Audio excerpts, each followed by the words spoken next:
자, 그러면 이제 2강 나가보도록 하겠습니다. 자, 인도 문명과 중국 문명, 그리고 기타 여러 문명들을 배워볼 건데, 그러니까 여기에선 이런 내용들이 나와요. 이 인도 문명이 어떻게 생겨났고, 어떻게 발달해 왔는지, 중간에 이제 아리아인들이라는 사람들이 이동을 해가지고 사회가 좀 많이 변하거든요. 그러니까 그 변하는 과정을 배울 거고요.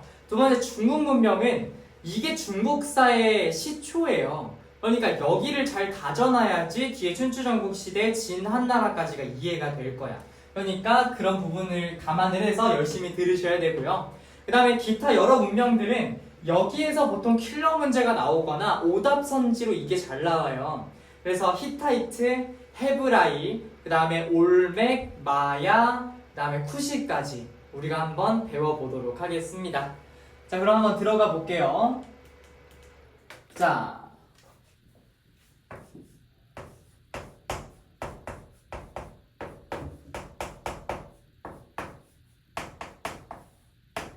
자, 인도 문명 한번 들어가 봅시다. 자, 우선 발생 장소부터 알고 있어야 되겠지요? 그냥 발생이라고만 적어야 됩니다. 자, 일단 발생한 장소가 어디냐면 우리가 인도 문명을 예전 교육 과정에서 뭐라고 얘기했냐면 인더스 수메르가 아니구나. 수메르는 우리 메소포타미아 문명에서 나오고요. 발생할 때 장소를 우리가 처음에 인더스 문명이라고 옛날엔 배웠었는데 그게 인더스 강에서 발원을 했기 때문에 그래요. 그래서 발생 장소는 인더스 강 유역이다 라는 것까지 기억하시면 되겠습니다. 자, 그 다음에 중국 문명은 이따 따로 배울게요. 우리 인도 문명을 일단 먼저 하겠습니다. 비교를 안 할 거예요. 자, 인더스강 유역. 자, 그래서 가끔씩 시험 문제 이렇게 나올 때가 있어. 겐지스강 유역에서 발원하였다 라고 나올 수 있거든. 그건 틀린 설명이에요. 겐지스강 자체에는 없었어요. 문명 자체가. 그래서 인더스강 유역에서 발생을 했다 라는 거 기억하시면 되고요. 그 다음 두 번째, 사상 얘기가 나올 건데 일단 인도 문명을 이해하기 위해서는 이거부터 일단 알아야 돼. 우리 인도 문명 자체가 처음으로 생겨났던 것 자체는 기원전 한 2500년 정도까지로 거슬러 올라가야 돼요. 그러니까 한 그 정도의 인더스 문명이라는 게 이제 인도 문명이라는 게 만들어지는데 그리고 나서 그 원주민들을 상대로 어떤 사람들이 내려와서 괴롭힘을 하기 시작을 하거든요. 그 사람들을 한번 공부를 해봅시다. 중요한 거예요. 이건 일단 남는 공간에 적어볼까요? 아리아인.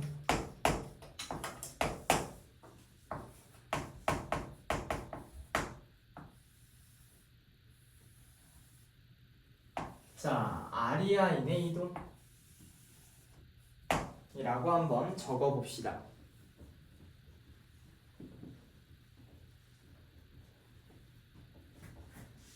자, 우리가 한 기원전 2500년경 정확한 연도를 알 수가 없어요. 문명이 너무 오래전이라서 이 정도쯤에 뭐가 만들어지냐면 처음 인도 문명이라고 하는 게 만들어졌어. 그러니까 처음 인도 문명을 만들었던 것 자체는 이제 드라비다인이라고 해서 원주민들이 원래 살고 있었던 사람들이야.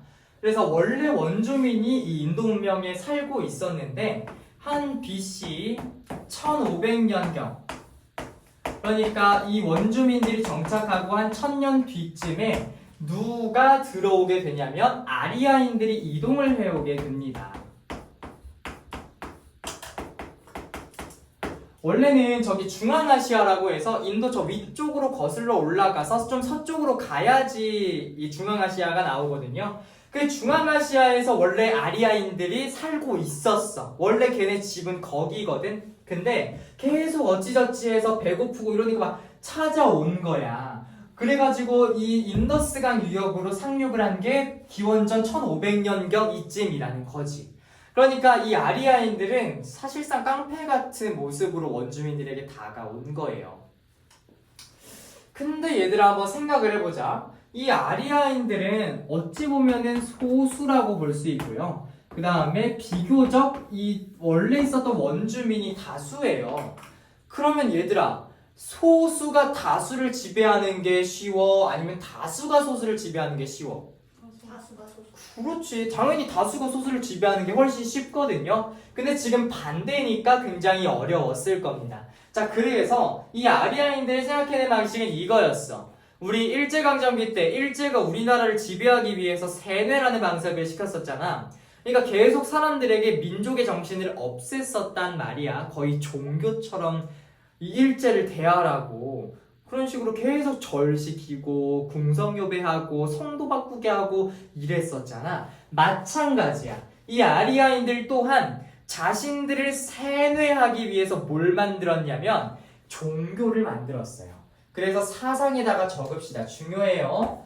브라만교라고 하는 종교를 아예 만들어 버렸어. 그리고 너희가 알고 있는 제도, 카스트 제도라고 들어봤죠? 그 카스트 제도가 여기에서 나옵니다. 자, 얘들아, 카스트 제도는 여기에다 한번 이제 그려볼 거야. 자, 우리 카스트 제도의 맨 위쪽 계층, 제일 높은 계층은 브라만. 우리 브라만교가 여기에서 온 겁니다. 브라만. 그 다음에 크샤트리아. 그 다음에 세 번째 바이샤. 마지막이 수드라라는 계층이었어요.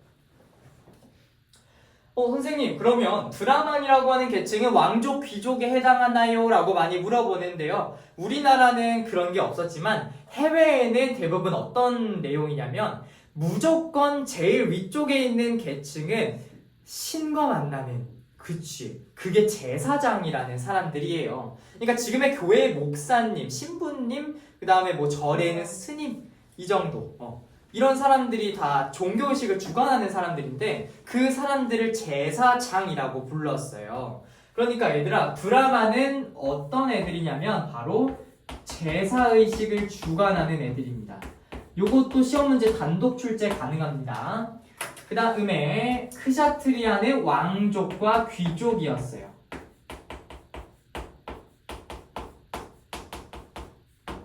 자, 그 다음에 바이샤라고 하는 계층은 우리가 알고 있는 그냥 일반 평민들, 수공업과 상공업에 종사하는 사람들.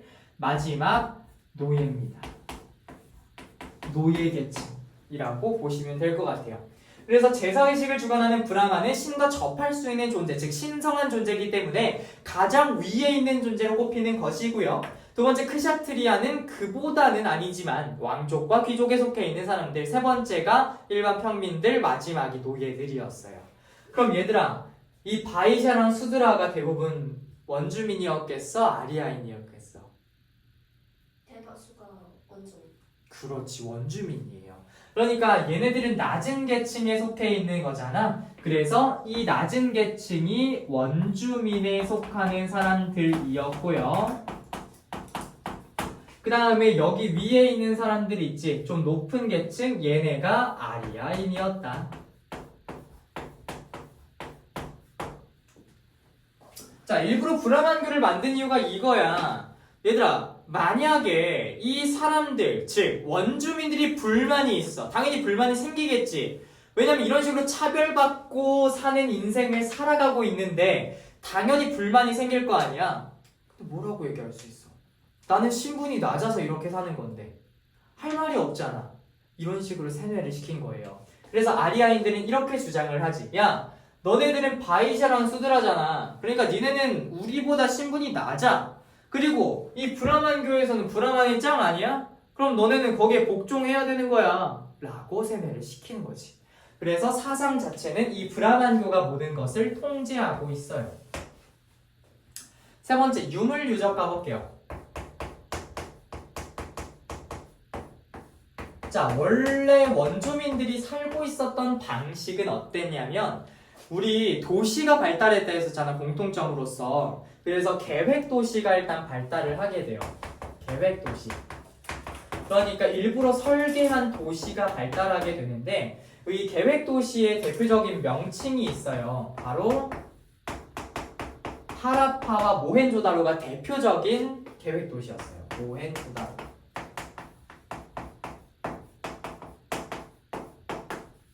하라파와 모헨조다로라고 하는 대표적인 계획 도시가 있었는데 여기는 어떻게 일단 구성이 되어 있냐면 하나하나 벽돌로 만든 것처럼 돼 있어. 그러니까 완전히 계획적으로 만들어진 도시였는데 그래서 거기는 뭐가 있었냐면 일단 공중목욕탕 유적이 발견됐거든.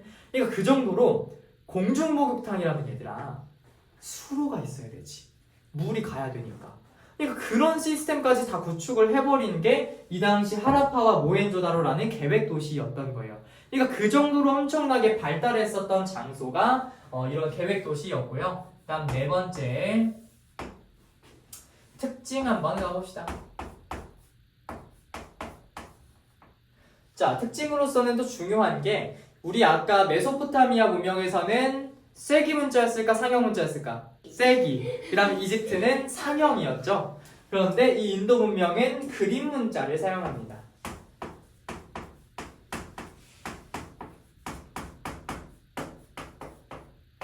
그러니까 완전히 그림을 문자로 사용하는 거야. 상형이랑 조금 달라요. 상형은 그걸 본따서 문자로 만든 거고요. 이건 그냥 그림인 거고요. 이런 식으로 다르다는 거 기억하시면 좋겠습니다. 됐나요? 여기까지? 그리고 이 아리아인 자체가 얘들아 이거 아까 설명을 안 했었는데 혹시 남아있으면 좀 써줄 수 있는 사람 써주세요. 철기를 사용할 수 있었어. 그러니까 이들은 철을 사용할 줄 아는 애들이었던 거야. 이미 원주민보다는 똑똑하고 기술도 좋고 그러니까 까였지. 그렇게 됐다 기억하시면 되겠습니다. 자 여기까지 됐나요? 자 그럼 우리는 중국 문명으로 한번 넘어가 볼게요. 우리 중국 문명을 이해하기 위해서는 왕조를 다 외워야 돼요. 우리 중국사 앞으로 쭉 배울 거잖아요. 중국사 왕조는 달달달달 외우셔야 됩니다. 어떻게 하겠어? 노래로 외워야 되겠지. 그래서 첫 번째 방식은요. 여러분들 혹시 뽀로로 알아요? 그 뽀로로 노래를 외우는 방식이 제일 저는 좋더라고요. 하상주 춘추전국 진안삼국 위진남북조 수당 5대 19 요송 금원 명청 중국 하상주 춘추전국 진안삼국 위진남북조 수당 5대 19 요송 금원 명청 중국 중국사 요렇게 외우시면 됩니다. 한번 그러면 글로 써볼까요? 하상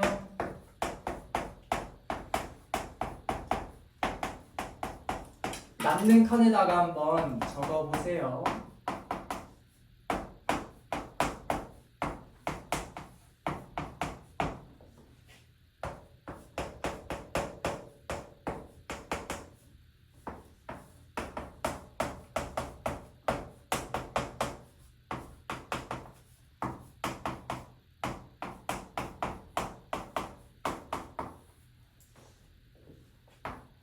팔이 아마 되게 아플 거야.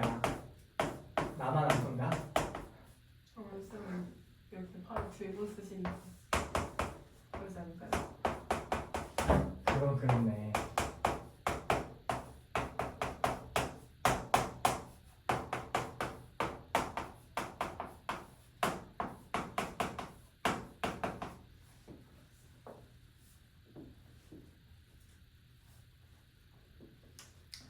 자, 요렇게 돼 있습니다.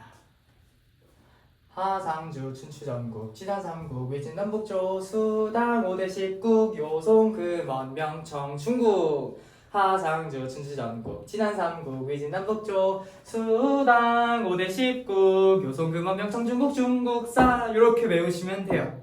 집에 가서 계속 생각날 거야. 갑자기 그냥 중국사 문제 풀다가 하상주 춘추전국 진안삼국 위진남북조 이러면서 아마 풀게 될 거야. 내가 작년에 중2 수업하다가 그 중국사 시기사이 문제가 나왔는데 어떤 애가 문제 풀면서 이러면서 푸는 거야. 그래서 되게 좀 뿌듯하더라고요. 내가 노래를 부른 보람이 있었군. 내가 이게 처음에 수업하면서는 되게 노래를 부르는 게 부끄러운 거야. 수업 시간에. 그래서 막 얼굴 빨개지고 막 조용히 얘들아 한번 들어볼래? 하상조 이러면서 불렀었는데 한 6년째 하다 보니까 이렇게 됩니다. 자 여기에서 얘들아 한 글자로 되어 있는 나라들 있지. 한 글자로 되어 있는 나라들 하, 상, 주, 진, 한, 그 다음에 수, 당, 그 다음에 요, 송, 금, 원, 명, 청, 중국. 중국까지 일단 넣어볼게요. 대부분 중국 빼고 한 글자잖아요. 이 한 글자는 통일왕조고요. 나머지 두 글자 이상부터는 뭐냐면 혼란기라고 생각하시면 됩니다. 그러니까 하나의 국가가 존재하는 게 아니라 치고받고 싸우는 시대인 거야. 그렇게 기억을 하시면 됩니다. 자, 그래서 우리는 이 모든 왕조를 다 배울 것이냐? 당연히 다 배울 것이다. 그렇습니다. 그러면 우리는 첫 번째 왕조 하나라부터 가보도록 할게요. 이 밑에다는 적어야 되겠다. 자, 하부터 있는데 우리 보면은 하나라를 쓸 칸이 아마 없을 겁니다. 네, 없는 게 정상입니다. 자, 이 하나라는요 문헌상 최초로 기록된 왕조예요. 문헌상 최초. 그러면 실제로 있었는지 없었는지 팩트 체크가 됐다 안 됐다? 안 됐다. 그래서 교육과정에서 빠집니다. 그러면 사실상 이제 기록으로는 아니지만 실제로 확인된 최초의 국가는 어딜까? 상. 그렇죠. 상이에요. 상부터 가봅니다. 자, 그 다음에 주나라까지 오늘 찍먹으로 공부를 해볼 거예요. 그리고 주나라의 해체는 다음 시간에 배울 겁니다. 자, 상나라부터 가볼게요. 일단 상나라 같은 경우에는 중국 문명의 시초기 때문에 발생 장소 자체가 중요한데 바로 황허강이라고 하는 곳에서 만들어집니다.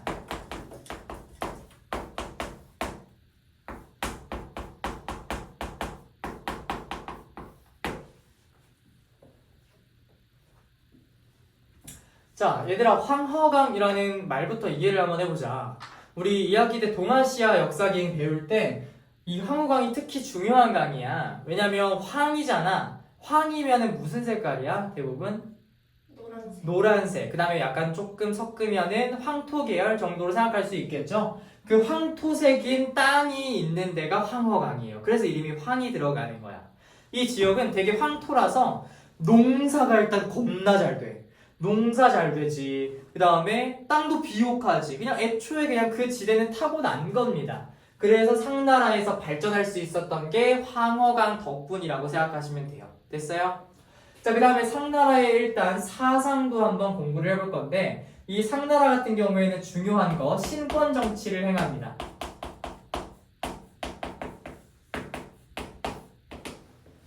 자, 신권 정치가 중요한 이유 이거야. 신의 권력으로 통치하는 거거든. 그러니까 얘들아 왕의 권력은 일반 사람이 통치하는 것이 아니라 이 신이 갖다가 넣어준 그런 권리다 라고 주장을 한 겁니다. 그러니까 왕한테 깝칠 수 있다 없다?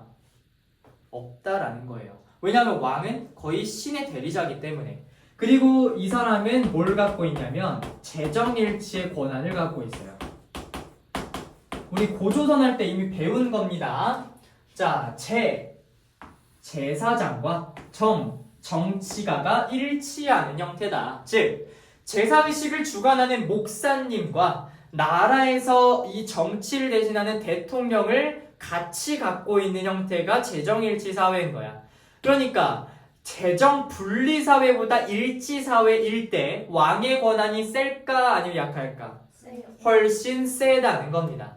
그래서 엄청나게 센 그런 권한을 가진 왕의 절대적인 권한이 부여된 상나라를 우리는 지금 공부하고 있습니다. 자, 그 다음에 유물유적으로서는 요것도 진짜 중요해. 바로 갑골문.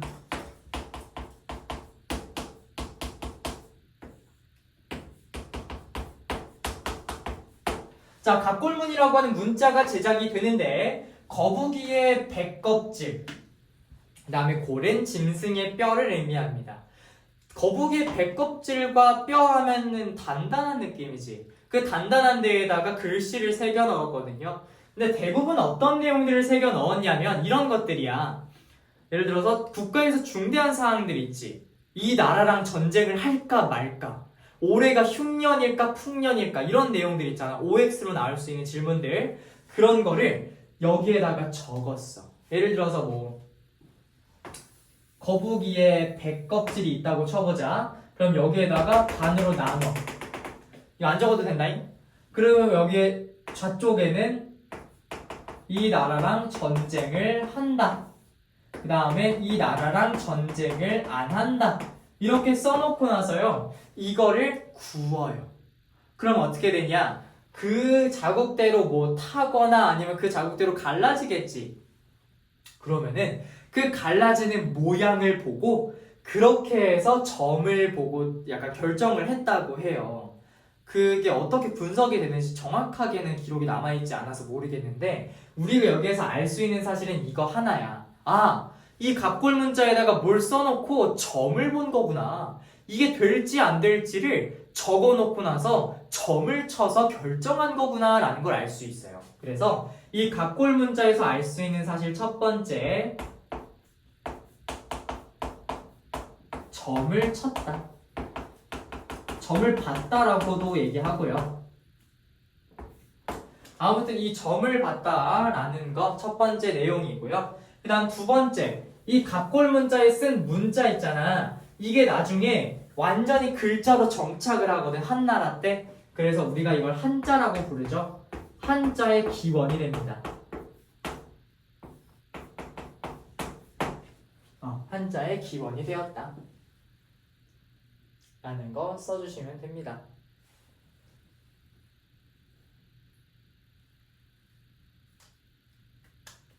자, 오케이. 그 다음 마지막 특징에다가는 이렇게만 씁시다. 주에 의해 멸망.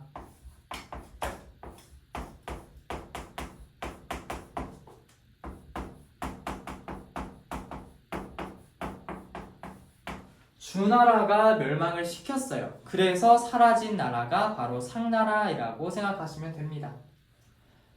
그리고 혹시라도 나올까봐 적어줄게 하나 더. 순장이라는 풍습이 있었어요.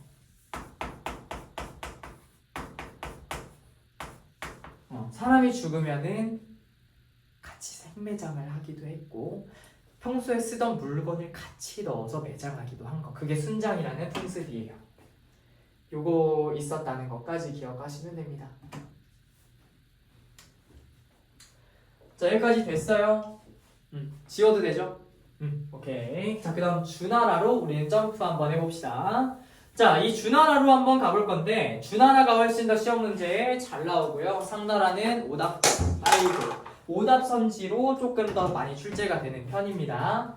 자, 주나라 일단 발생 장소 자체는 똑같아요. 그냥 중국 문명이니까 그걸 멸망시키고 세워진 거니까. 그래서 패스하도록 하겠습니다. 그 다음 사상을 한번 볼 건데 이 주나라의 사상은 조금 중요한 게 천명사상이라는 것이 있어요.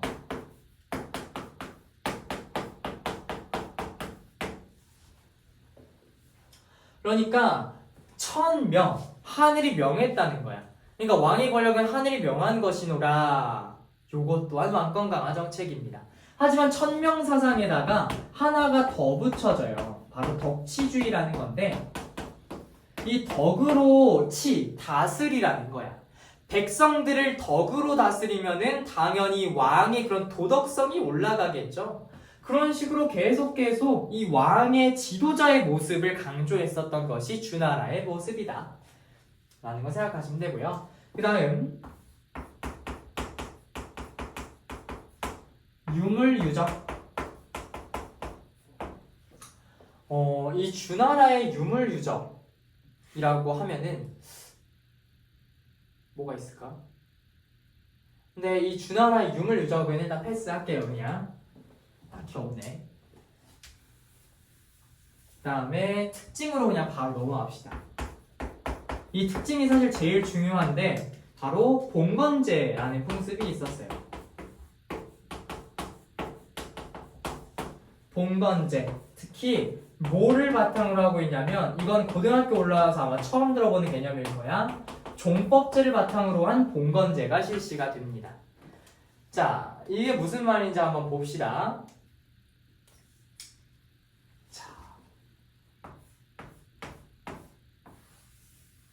자, 예를 들어서 선생님이 있어. 선생님이 만약에 이 나라, 주나라의 왕이라고 생각을 한번 해봅시다. 그럼 선생님은 당연히 중앙에 있겠지. 이 중앙을 다스리고 이 중앙을 관할하는 게 선생님인 거야. 그러면 쌤이 나머지 지방들도 어쨌든 관리를 해야 될 거 아니야. 근데 내 몸은 몇 개야? 하나지. 혹시 두 개로 보이는 사람 있니? 정신건강의학과 추천해줄게. 하나로 보일 거 아니야. 그러니까 선생님 몸은 하나잖아. 그러니까 모든 지역을 다 다스릴 수 없어서 선생님의 혈연 관계로 맺어진 사람들로 구성을 하는 거야. 그 혈연 관계로 구성을 하는 걸 종법제라 그래. 그 종법제를 바탕으로 해서 그 나머지 지역들을 다스리게끔 권한을 주는 거.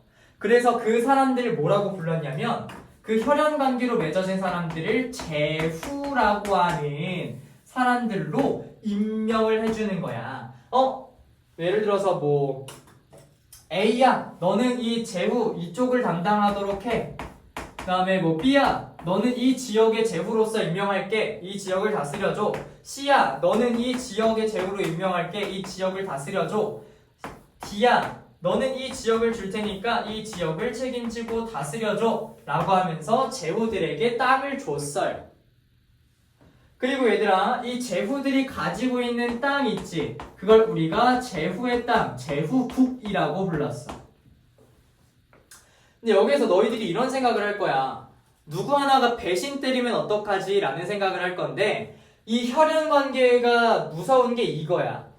우리가 4촌까지는 많이 볼 거야. 근데 5촌, 6촌, 7촌, 8촌, 9촌. 혹시 8촌 누군지 아니? 나도 몰라. 아무도 몰라. 우리 반에 나랑 성도 똑같고 그다음에 내 뒤에 돌림자도 똑같은 김땡호라는 친구가 있었어. 근데 그래서 그 친구한테 이제 물어봤지. 혹시 친구야 너 경중임신이? 하고 물어봤는데 맞대. 그래가지고 혹시 너 파가 뭐야? 라고 물어봤는데 파도 똑같은 거야. 그러니까 나랑 완전히 가족인 거잖아. 근데 나는 걔를 올해 처음 만났어. 근데 가족이잖아. 어쨌든 뭔 가족이잖아. 그러니까 나랑 한 16촌, 한 20촌, 한 30, 40촌 정도 될 수 있는 친구겠지. 몰라 누군지. 연락 안 하고 아니 연락을 할 수가 없어. 한 마지막으로 만난 게 가족끼리 한 조선시대에 만났을 수도 있는데 어떻게 알아. 그래서 문제가 이거예요. 혈연 관계가 느슨해지는 거야. 그러면은 우리가 가족인데 누군지 모르는 거지. 가족이에요? 누구세요? 이렇게 되는 거야. 그러니까 서로 이제 치고받고 싸우기 시작을 하거든. 그래서 제후국과 제후국 사이에 싸움이 벌어지는데 이 싸움이 벌어진 시대가 바로 춘추 전국 시대라는 거지요. 이 춘추 전국 시대를 한마디로 정의하는 아주 고급진 용어가 하나 있어요. 바로 개판이라는 단어인데 그 정도로 이 춘추 전국 시대는 개판이었다라는 소리입니다. 그래서 혼란기라고 선생님이 아까 얘기한 거고요. 여기까지 됐나요? 네, 요게 중국 문명 끝입니다. 여기까지 일단 보시면 되겠네요. 기타 문명을 해야 되잖아요, 저희. 맞아요. 우리 바빌로니아까지 해야 되는데 시간이 지금 많이 없네. 근데 우리 나머지 기타 문명은 되게 빨리 끝날 거라서 끝까지 조금만 화이팅 합시다. 힘들지 얘들아. 내가 더 힘들어. 자, 그 밑에다가 적읍시다. 바빌로니아 왕국.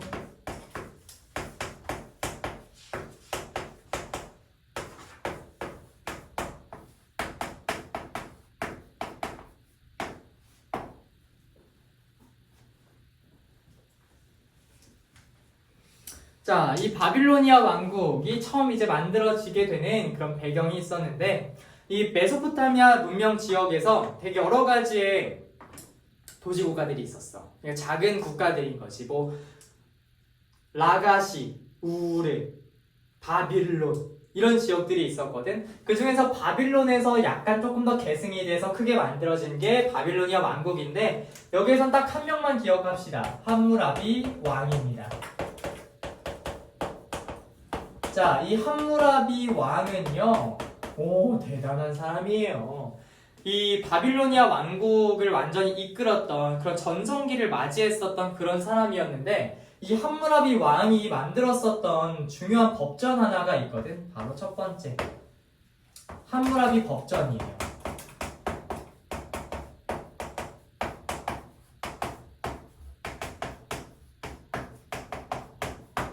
자, 중요하다. 이 내용이 훨씬 중요해. 첫 번째 무슨 내용이 들어가 있냐면 대표적으로 이런 내용들이 있습니다.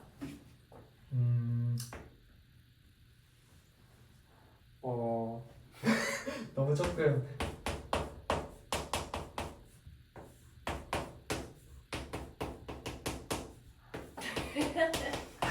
귀족의 뺨을 때리면 신체가 다르지 않나요? 손목이 잘라는 걸로 알고 있는데. 귀를 찢어요. 귀족의 만약에 눈이나 뭐 이런 데를 상하게 하잖아요. 그러면 돈을 내야 돼. 그리고 또 무슨 일도 있었냐면 나머지 내용들이 이런 것도 있어. 만약에 어떤 사람이 뭐 잘못을 했어. 그래가지고 이 사람이 신고를 했다. 근데 만약에 증거가 없어. 그럼 죽였어요. 대박이지. 친구한 사람을. 응. 왜요? 증거가 없으니까. 근데 이게 지금 우리 법에도 어떤 내용이 나와 있냐면 좀 많은. 무조건 무죄 추정의 원칙이라고 해서 증거가 없으면 무조건 무죄거든요. 그러니까 그게 여기에서 처음 나왔을 수도 있을 것 같아요. 그러니까 그거는 너희들이 나중에 한번 궁금하면 알아보도록. 자, 그래서 함무라비 법전 여기 쭉 이렇게 그어서 특징. 보통 이런 말을 많이 해요. 눈에는 눈, 이해는 이해. 그렇지. 눈에는 눈, 이에는 이. 그래서 특히나 복수주의적인 성격을 보이고 있더라 라는 얘기를 보통 하기는 합니다. 그래서 복수주의 성격이다 라는 거 쓰시면 되겠고요. 자, 그 다음 이제 기타 여러 가지 문명들로 넘어가도록 하겠습니다. 앞으로 다시 넘어가서 페니키아부터 가보도록 할게요.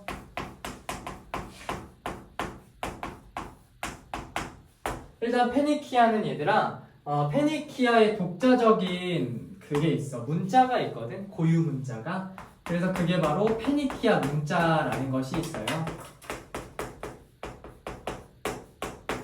근데 얘들아, 시험 문제에는 페니키아 문자가 만들어졌다고 얘기 안 나오겠지. 왜냐면 이름에 써 있으니까. 그래서 고유 문자라고 대체해서 나옵니다. 대체 표현도 알아두세요. 그런데 얘들아, 이 페니키아 문자는 중요한 게 알파벳의 기원이 나중에 돼요. 알파벳이 더 나중에 나온 거예요. 그래서 알파벳의 기원이 되었다. 알아두시고요. 그 다음 두 번째, 조금 중요한데 당시에 식민 도시를 건설하게 돼요. 식민 도시. 대표적으로 이제 카르타고라는 식민지가 나오는데 이 카르타고 기억하시면 됩니다. 이 카르타고는 나중에 로마 할 때 로마와 카르타고의 전쟁이 터지게 되거든. 그때 또 나오니까 기억은 해두세요. 나중에 물어봤는데 기억 안 난다 하면은 손 아니면 귀가 잘려나. 그건 없잖아요. 농담. 자, 그 다음 페니키아 했고요. 두 번째 넘어가서 헤브라이로 갑니다.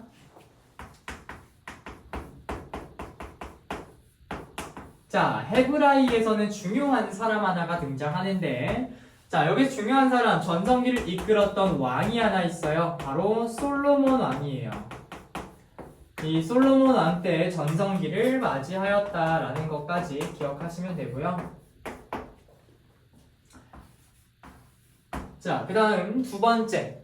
헤브라이에서는 아까 잠깐 언급했었던 유일신을 섬기는 바로 유대교라는 것이 창시가 됩니다. 유대교 창시. 자, 이 유대교는 여호와라는 신을 유일신으로 섬기는 그런 종교였다라는 거고요. 그 다음에 유대교는 이후에 뭐 이슬람교, 그 다음에 크리스트교에 영향을 줍니다.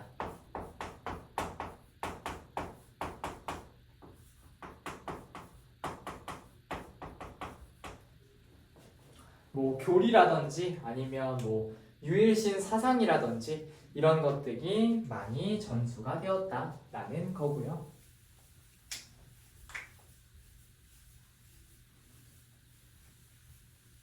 자, 그 다음에 여기 옆에다가 마저 적겠습니다. 자, 그 다음에 올맥, 마야, 쿠시를 한번 볼 건데,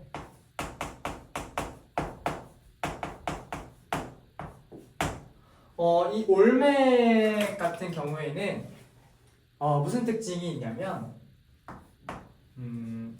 이게 얘들아 어디냐면은 멕시코 알아? 거기가 북아메리카의 완전 끝쪽에 있는 데잖아. 미국 밑에 완전 이 신발 모양으로 뭐 장화 모양? 뭐 모양? 뭐 그렇게 나와 있는 부분 있잖아. 꼬리처럼. 거기가 이제 정확한 명칭으로서는 뭐 라틴 아메리카라고 부르기도 하고 뭐 다양한 표현들이 있는데 아무튼 그 지역에서 만들어진 아메리카 문명이 올맥이라는 문명이었어요. 이 올맥은 지도자 조각상이라는 걸 만들었어. 지도자 조각상.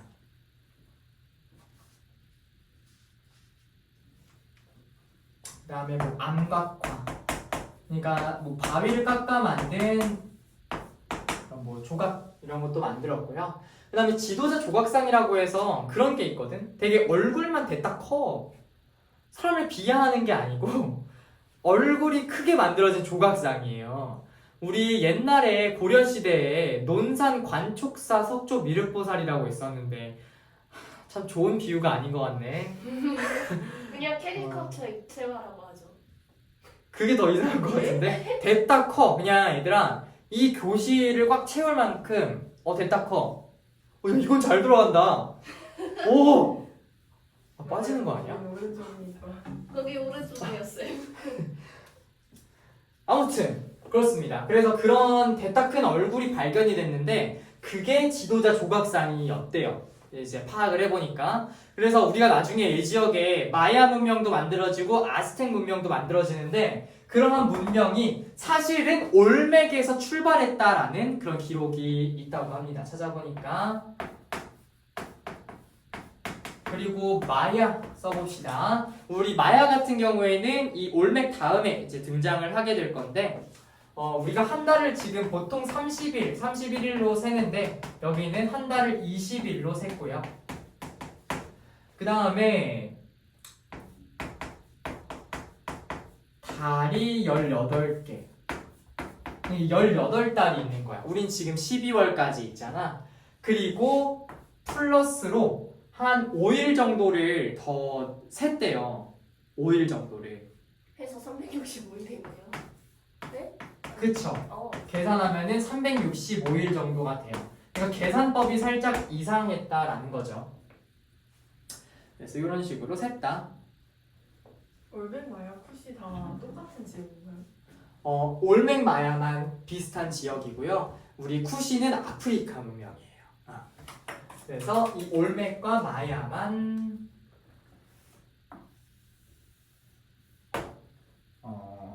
북아메리카.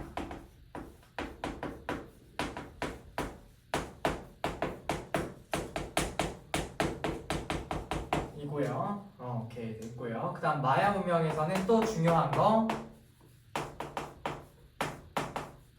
피라미드형 신전이 또 만들어져요. 그리고 뭐 영진법과 이식진법 사용한 것도 있는데 혹시 쓸 사람은 쓰세요? 자, 마지막 쿠시까지만 하고 오늘 수업 끝낼게요. 자, 쿠시라고 하는 거는 아메리카 문명이 아니라 이건 아프리카 문명, 나일강 쪽에 있었던 건데 나일강 상류 쪽이라고 보시면 될 것 같아요. 그러니까 상류랑 하류가 있잖아. 그 중에서 상류에서 발달을 했었다라는 거 기억하시면 됩니다.